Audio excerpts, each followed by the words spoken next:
बात तो कुछ करना चाहेंगे आज हम पार्लियामान के रोल के हवाले से कि बहुत सी ऐसी लेजिस्लेशंस होती हैं जो कि बहुत हाइप्ड हो जाती हैं, जिन पर बहुत बात होती है, मीडिया भी उनको बड़ा उठाता है, लेकिन उसके अलावा बैकग्राउंड में कुछ ऐसी लेजिस्लेशंस भी हो रही होती हैं, ऐसी कानून साजी भी हो रही होती है जो हमारे लिए बतौर मुआशरा बहुत अहमियत की हामिल है, लेकिन हम उन पर बात बहुत कम करते हैं। जिस तरह से मिसाल के तौर पर उसमें सबसे बड़ी जो एक अहम लेजिस्लेशन जो अभी पिछले दिनों हुई है वो है कॉर्पोरल पनिशमेंट के हवाले से, यानी कि बच्चों पर जो तशद्दुद किया जाता है स्कूलों में, इदारों में, मुख्तलिफ जगहों पर, उसके हवाले से एक अहम कानून साजी हुई है। इसके अलावा एक और बिल है साइबर क्राइम बिल, जिसमें कि बच्चों के हवाले से शिकों का जो है वो ऐड की गई हैं, मुख्तलिफ क्लॉजेज ऐड किए गए हैं। हालांकि पीका एक्ट मौजूद था पहले, लेकिन उसमें मजीद अमेंडमेंट की गई है। अब इस पर मीडिया ने कोई बात नहीं की।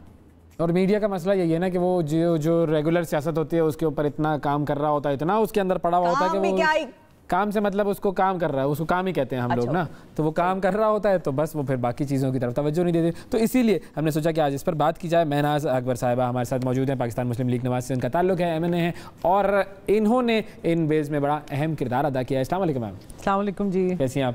जी वेरी गुड, और थैंक यू सो मच आपके शो में बुलाने का। बहुत पॉपुलर शो है आपका। हम तो कोशिश करते हैं कि आप लोग आते रहें और हमारे शो की रौनक बढ़ाते रहें, क्योंकि हमारी पॉपुलैरिटी जो है वो आप लोगों की वजह से होती है, जो मेहमान होते हैं उनकी वजह से बुनियाद होती है। और मैं आपका पेशगी शुक्रिया अदा करना चाहती हूँ कि आप आज ऐसे सब्जेक्ट्स लेके आ रहे हैं जो आजकल के सियासी माहौल में और ख़ासतौर पे मीडिया रेटिंग के हवाले से जो माहौल चल रहा है ओवरशैडो होते हैं। तो ये सब इन बिल्स पर हम आते हैं, लेकिन ओवरऑल अगर हम बात करें कि ये जो इस वक्त की जो वर्किंग रिलेशनशिप है आप लोगों की और हुकूमतों की, क्योंकि जो बुनियादी काम होता है हुकूमत का वो होता है कवानीन बनाना, पार्लियामेंट में कवानीन बनना और फिर उन कवानीन को इम्प्लीमेंट करवाना अपनी मशीनरी के ज़रिए। तो ये जो रिलेशनशिप चल रही है वो इस वक्त किस नहज पर है? देखिए, जो रिलेशनशिप चल रही है वो तो आपके सामने जो एक जॉइंट सेशन हुआ है 17 तारीख को जी, और उसमें जो ऑर्डिनेंसेस और बिल्स बुलडोज हुए हैं, और ख़ास तौर पे वो EVM वाला, हम कह रहे थे बिलडोज हुए सारे बिल, इतने सारे थे कि bulldoze, that's a very good terminology, bulldoze हुए हैं। वो देखिए वो निहायत अफसोसनाक है, क्योंकि एक कॉन्स्टिट्यूंसी पॉलिटिशियन होने के नाते मैं आपको बताती हूँ कि हम आते हैं वोट लेके, और वोट तो मैं चैलेंज करती हूँ लोगों को, ये जो टेक्नोक्रेट्स हैं और ये सारे के सारे लोग जो हैं, कि आप ज़रा दो वोट तो लेके दिखाएं, काउंसलर तो बन के दिखाएं आप कहीं पर जाकर, आप जो इतने बड़े बड़े एडवाइज़र लग जाते हैं। अभी तो सेनेटर आ रहे हैं जी, तो वो तो उसमें ये है कि लीगली तो खैर गुंजाइश है, क्या करें भाई। हाँ चले, ठीक है, वो मैं सिर्फ ये कह रही हूँ कि जो वोट होता है वो जब आप लेके आते हैं तो आपने अपनी आवाम की अक्कासी करनी है, आपने अपनी कॉन्स्टिट्यूंसी की अक्कासी करनी है, इसलिए हम पार्लियामेंट में बैठे, और उनके मसाइल सुनने हैं और हल करने हैं ना। अब हम तो जब ये बिलडोज्ड होते हैं या बुलडोज होते हैं ये बिल्स, तो हम तो उनकी जो ट्रू सेंस ऑफ डेमोक्रेसी है उसको हम ख़त्म कर रहे हैं ना। हम तो इतने के हाथ पे हाथ धरे बैठे हुए हैं, और इस दफ़ा तो मैं समझती हूँ कि जो जॉइंट सेशन का इजलास हुआ उसमें ऑपोजिशन ने बहुत अच्छा किरदार अदा किया। मतलब ये कि हमारी तो PMLN की वैसे ऑपोजिशन थी ही नहीं, गायब ही हो गई, उनको पता ही नहीं था वो जो बिल सेनेट से पास करा लिए इन्होंने नैब के और तरमीम। नहीं देखिए, ऑपोजिशन को सब पता होता है ना, मगर देखिए आप हथकंडे भी बहुत हो सकते हैं ये जब करने होते हैं। पहली बात तो देखिए ना, मैं ये लड़ाई ऑपोजिशन की और हुकूमत की तो है, मगर ये लड़ाई जो है ना असल में हक और बातिल की है, राइट एंड रॉन्ग की है। What you are doing wrong to the country की है, व्हाट आर योर इंटेंशंस, आपकी नीयत क्या है, आप करने क्या चले हैं। मतलब ये है कि देखिए ये EVM का जो ईवल इसको मशीन कह रहे हैं हमारे शहबाज शरीफ साहब, हाँ ईवल विशियस मशीन कह रहे हैं, और बिल्कुल ठीक कह रहे हैं कि देखें इसमें तो हमारी तो ये तो दुनिया में कहीं पर कामयाब है ही नहीं ना। और पाकिस्तान वो तो खैर बहुत से इस पे प्रोग्राम्स हो चुके हैं और सब कुछ हो चुका है, सारे बड़े लोग खुश हैं दुनिया में, बहुत सारे पाकिस्तानी कि भाई अच्छा हुआ जी इलेक्ट्रॉनिक होगा तो ज़रा शफ़ाफ़ियत आ जाएगी। ओवरसीज़ वाले कह रहे हैं हमें भी वोट डालने का हक, पैसे देने का हक तो था हमारा। नहीं, मगर मेरी बात सुने ना, वो एक ये टिकटॉक में चलता है कि वो जी एक फूफी जिनका इंतकाल हुआ है तो वो हर इलेक्शन में वो जिंदा हो जाती हैं अपने वोट के जरिए। वो तो जो हमेशा हुआ है। नहीं तो वो जो मेरे साथ ऐसा हुआ, मैं गया मेरा वोट डला हुआ था भाई। तो वो जो बाहर बैठे हुए हैं ना वो इस खुशफहमी में ना रहे उनके वोट डल जाएंगे। अच्छा तो फिर सिस्टम भी तो सही हो ही नहीं सकता। तो अभी तक भी तो डल जाते होंगे वैसे, अभी तक नहीं मगर मैं देखें वो तो उनके पास प्रोविजंस वगैरह हैं, मगर इसमें आपका प्रोग्राम इतना हल्का फुल्का होता है तो हंस बोल के बात हो जाती है। मगर बात ये है कि अगर इंटेंशन ठीक थी, अगर नीयत ठीक थी तो आप इसको टेबल करें ना पहले सारी पार्टियों के सामने, आप पार्लियामेंट में इसके ऊपर डिबेट करें। Parliament is all about debate and agreement of all the parties. Why didn't you do that?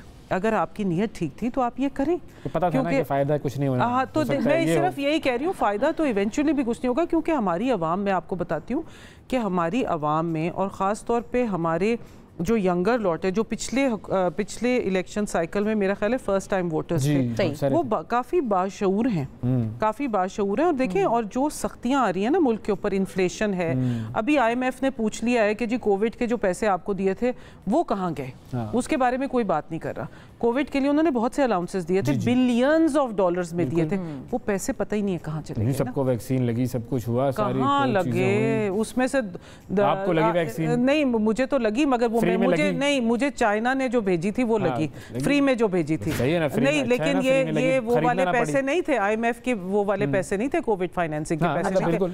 देखिए ये बिलियंस ऑफ डॉलर्स की बात हो रही है, they been wiped off, Where did they go? ठीक है, अब ये इतनी सारी बातें ना मैं आपको बताती हूँ, अगर मैं बैठ जाऊँ ये सारी बातें देखने के लिए तो जो मेरा एक्चुअल फील्ड है, क्योंकि मैं एजुकेशन से हूँ, हाँ कानून साजी से है, और आजकल वो जो सारा चल रहा है वीडियो लीक्स वगैरह चल रहा है, which is again very very unfortunate. तो फिर अगर मैं इन चीज़ों में पड़ जाऊँ, मतलब मेरा जो तर्ज है, अगर मैं इन चीज़ों में पड़ जाऊँ तो फिर जो काम है ना, फिर ये दिस इज़ वेस्टेड टाइम, ये this is the right strategy. हाँ जी बिल्कुल। तो हम उसी पर आते हैं, पनिशमेंट वाला जो बिल था वो क्या उसके खदोखाल हैं और उसके इम्प्लीमेंट होने से अब क्या बेहतरी होगी?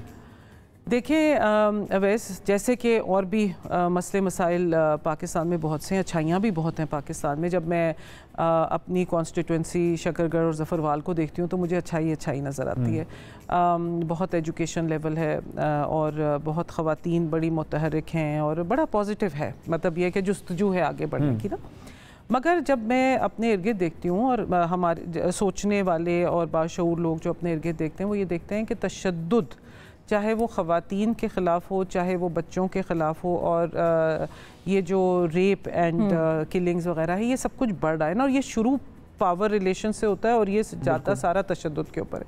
अच्छा, स्कूलों में चाहे वो हाई एंड प्राइवेट स्कूल्स हों, चाहे वो ये गली मोहल्ले के स्कूल्स हों, मदारिस हों, थप्पड़ हर जगह है। अच्छा, अब इसमें आपको मैं बताती हूँ कि जो बच्चे होते हैं, जो उनकी जहनी नशोनुमा होती है ना, बचपन में ज़्यादा हो रही होती है, और मतलब वो एक ब्रेन डेवलपमेंट का अंसर होता है, तो उसमें जब खौफ, मार धाड़, उससे हम लोग तो कहते हैं ना कि बच्चों की स्टंटिंग हो गई जी। वो स्टंटिंग सिर्फ ये नहीं है कि खुराक, आपकी जो रूहानी खुराक है ना, जो आपके जहन से मुंसलिक है, वो आप ख़त्म कर रहे हैं ना बच्चों के साथ। डैमेज है। तो मैंने 25 साल एजुकेशन में काम किया, तो उसमें बहुत बड़ा इदारा चिल्ड्रंस ग्लोबल नेटवर्क में चला रही थी। तो उसमें यह था कि एक चीज़ जो बड़ी मिसिंग थी वो ये थी कि कॉर्पोरल पनिशमेंट का लॉ नहीं था। तो ये मेरे एजेंडा पे था जब मैंने पार्लियामेंट ज्वाइन किया कि ये कॉर्पोरल पनिशमेंट का लॉ लाना है।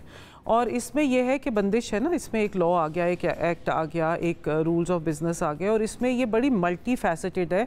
वर्किंग प्लेस में, स्कूलों में, मदारिस में, और ऑर्फनेजेस में, जुवेनाइल जस्टिस सिस्टम में, कि आप बच्चों को मारे, कान भी नहीं खींच सकते ना। अच्छा। सही है। थप्पड़ नहीं मार सकते उनके ऊपर, उनके मुंह में जैसे होता है ना, गाली दी तो मुंह में मिर्च डाल, मतलब तरीके हैं बच्चों को। देखें, हमारा एक्चुअली जो मैं आपको बताती हूँ ना कि पाकिस्तान में क्योंकि पॉपुलेशन ग्रोथ रेट इतना हाई है, बच्चों की वैल्यू ही नहीं है। और देखिए, हमने और आपने तो अपने बच्चों को प्राइवेटाइज किया हुआ है ना, उनको एक बबल में हम रखते हैं, मगर जो बच्चा जिसकी सरपरस्ती स्टेट को करनी चाहिए, रियासत को करनी चाहिए, वो मतलब वो छत के बगैर पड़ा हुआ है, मतलब उन्हीं के खिलाफ ज़्यादातर ये चीज़ें होती हैं ना। तो ये एक बहुत हिस्टोरिक चीज़ है। और इसमें मैं एक और बात भी करना चाहूँगी शिफा और अवैस आपके साथ में, कि जो बिल होता है ना वो एक इंडिविजुअल नहीं लेके आता, बिल तो जमा कराता इंडिविजुअल है ना, और फिर उसमें जब लॉबीज होती हैं और सारा कुछ होता है, तो इसमें मैं यहाँ पर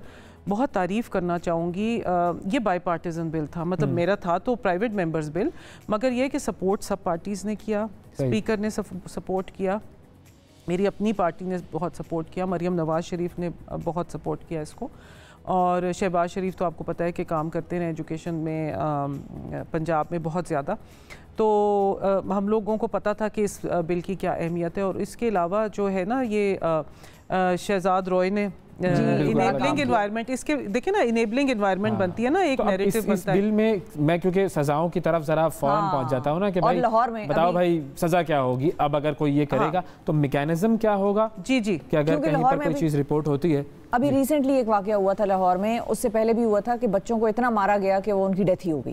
नहीं देखिए ये तो अक्सर हो रहा है ना। फिर आपको एक वाकया याद होगा, मुझे तो वो स्कूल का वैसे नाम भी नहीं लूँगी लेकिन मुझे याद भी नहीं है, एक बच्चा जो कि अराउंड 15 इयर्स ऑफ एज था, जिसको उसके प्रोफेसर ने सर दीवार के साथ मार दिया था ना, तो उस तरह की चीज़। मगर अभी मैं आपको बताती हूँ, अच्छा सज़ा जो है ना इसमें हमने देखिए बाज़ दफ़ा ये होता है कि आप सज़ा तो बहुत बड़ी रख देते हैं, ठीक है ना, मगर होता ये कि वो सज़ा मिलती नहीं है। अभी जैसे रेप हमारे केसेस वगैरह जो हैं वो कन्विक्शन ही नहीं होती, 2% कन्विक्शन रेट है, मतलब ये कि तो उसमें कन्विक्शन नहीं होती। तो उसमें हमने जो सज़ा रखी है ना वो ये है कि आप इनको नौकरी से निकाल देंगे, आप इनके ऊपर एक जुर्माना करेंगे जो बहुत बड़ा जुर्माना नहीं है।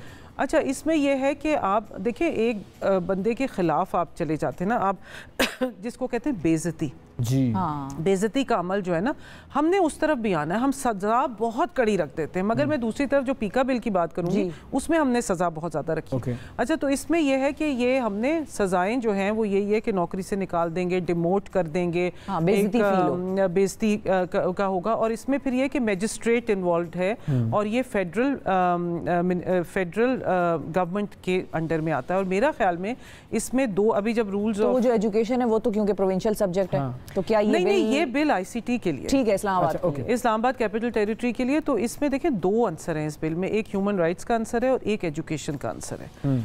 क्योंकि जो हमारे ऑर्फनेजेस या जुवेनाइल जस्टिस और मतलब तो इसमें ये मल्टी प्रोंग बनेगा। अभी हमने बनाना शुरू करने इसके रूल्स ऑफ बिजनेस, तो ये मल्टी प्रोंग बनेगा। मगर मैं इसमें बच्चों को मुबारकबाद देना चाहती हूँ कि ये बात, लेकिन बच्चों ने भी फिर बड़ा तमीज से रहना है। देखिए अच्छा वो बच्चों में तमीज तो फिर पेरेंट्स से आती है ना कि उन्होंने उनमें नहीं, और बच्चों ने तमीज से ये रहना है कि वरना आपके खिलाफ ना हम बिल ले आए कि भाई ये ना हो ना छलांग लगा दी बच्चे ने जिसने क्लास में, तो वो हाँ शुरू में जब ये बिल आया तो शुरू में बहुत कंसर्न्स थी लोगों की और सही थी। उसका बाप आ जाता है गार्ड्स लेके अपने, ये भी होता है। ये बड़े देखिए थोड़े से केसेस हैं, ज्यादा केसेस में तो बच्चे ही मार खा रहे होते हैं ना हमारे। ये भी जो अब मतलब इस बहुत से मैंने देखे ना यहाँ पर बच्चों के ऊपर बहुत तशद्दुद। ये बिल जो होता है ना, एक आपका एक्ट, आपका बिल, आपका रूल्स ऑफ बिजनेस जब होगा तो बच्चों को भी पता होगा। अच्छा अब हमने ये करना है, देखें ये मैं आपकी बड़ी शुक्रगुजार हूँ कि आपने मुझे टीवी प्रोग्राम पे बुलाया। हमने ये करना है कि हमने लोगों को आगाही देनी है इसकी कि असल बात यह है कि जो माशरे में तशद्दुद आ रहा है वो तशद्दुद जो है वो ज़्यादातर तो स्कूलों में से और ये जो इंस्टीट्यूशंस है, बच्चों के इंस्टीट्यूशंस है, उसमें से आ रहा है। ये हम ना ये एक कड़ी है, ये नहीं है कि जी ये एक बिल जो है ये स्टैंड अलोन बिल है और ये लॉ जो है ये स्टैंड अलोन बिल है, क्योंकि हम सब खिलाफ हैं तशद्दुद के। सही है, हमने तशद्दुद से निजात दिलानी है बच्चों को। अच्छा फाइनली हम उस पर आना चाहेंगे जी, जो साइबर क्राइम एक्ट, उसमें क्या तरमीम हुई है क्योंकि वो तो मौजूद था पहले। अच्छा देखिए उसका प्रोसेस मैं आपको बताऊं बड़ा खूबसूरत था। वो असल में ये था कि वफाकी मुहतसिब जो यहाँ पर हैं उन्होंने एक प्रोसेस शुरू किया टू रिव्यू द पीका लॉज। अच्छा पीका लॉज में ये देखा गया कि जो बच्चों की हरेसमेंट के हवाले से ना कुछ भी नहीं है, तो उन्होंने एक टास्क फोर्स बनाई और उसके बाद ये था कि उन्होंने इस बिल पे काम करना शुरू किया। तो ये काम जो इस बिल के ऊपर हुआ है एक्सटेंसिव 1 ईयर, और इन्होंने पुलिस भी बुलाई, मतलब जो हमारी कंसल्टेशंस होती थी उसमें पुलिस भी आती थी, FIA भी आती थी और सारे representation from the all the provinces और गिलगित बल्तिस्तान और AJK भी आते थे। तो वो बड़ा खूबसूरत हुआ and then it culminated into this. सही है। तो और ये है कि और इसको मैंने जब इसको मूव किया तो इट वाज बाई पार्टिजन। उसमें PTI भी है, उसमें PMLN भी है, उसमें PML पीपल्स पार्टी भी है। और ये है सबसे बड़ी जो चेंज आई है पिछले और अब के मुकाबले में वो क्या है? नहीं, अभी तो ये बिल प्रोसेस में ना, लेकिन उसमें ये देखिए मैं आपको बताती हूँ, उसमें ये है कि जो बच्चों के हरेसमेंट होती है ना, और जो हरेसमेंट करता है तरीके से होती है ना, 2-3 उसमें शिकें, उसमें यह कि हमने फाइनेंशियल ना बहुत बड़े उनके ऊपर पेनल्टीज डाल दी हैं, बहुत बड़ी पेनल्टीज डाल दी हैं, उनको हर्ट करेंगी या उनका लाइसेंस कैंसिल हो जाएगा या इस तरह से हो जाएगा ना, वो बहुत ज़्यादा। मगर उसमें देखें जो सारी डिलिब्रेशन हो रही थी उसमें मुझे बड़ा अफसोस हुआ। देखें एक तरफ तो ये कि मीडिया इतनी बातें, वो जो हम पहले सियासी बातें कर रहे थे, दूसरी तरफ जहाँ हमारी इंस्टीट्यूशंस की बात आती है ना, जब हमने FIA को देखा, जब हमने पुलिस को देखा, कैपेसिटी नहीं है, बजट नहीं है, इतने अच्छे पुलिस ऑफिसर्स, इतनी वेल इंटेंशनड FIA, मगर ये कि रिसोर्सेज नहीं है ना, ये सब करने के लिए ना, वो सबसे इंपॉर्टेंट चीज़ है कि जब आप रिसोर्स देंगे तो ही वो फिर कवानीन को सही तरीके से इंप्लीमेंट कर सकेंगे। आजकल तो नया चला हुआ है, आप पुलिस के पास जाएंगे, भाई मेरा ये मसला है, वो कहेंगे FIR तुम लिख के ले आओ, हम इधर दर्ज कर देंगे। अब वो FIR लिखना भी पुलिस के हाथ से निकल गई है, क्योंकि उनको FIR लिखनी आती नहीं है। तो एक आम आदमी जो सड़क से उठ के जाएगा, भाई मेरी गाड़ी को किसी ने मार दिया, मैं आया हूं, तो उसको कानून पढ़ना पड़ेगा पहले, वो डिग्रियां लेगा LLB LLM की, और फिर जाके FIA या पुलिस के पास अपनी FIR दर्ज कराएगा। सिस्टम को रिफॉर्म करने के लिए इस तरह की काविशें जो है बहुत ज़्यादा ज़रूरी होती हैं, कि जैसे कि आप कर रहे हैं, और इंशाल्लाह उम्मीद ये है कि इससे जो है बहुत सारी बेहतरियाँ आनी है। बहुत शुक्रिया अदा करेंगे आपका, मैंने आपने, और उम्मीद ये है कि आइंदा भी आपसे जो है वो हम इस सोफे पर मुलाकात करेंगे। बिल्कुल इंशाल्लाह।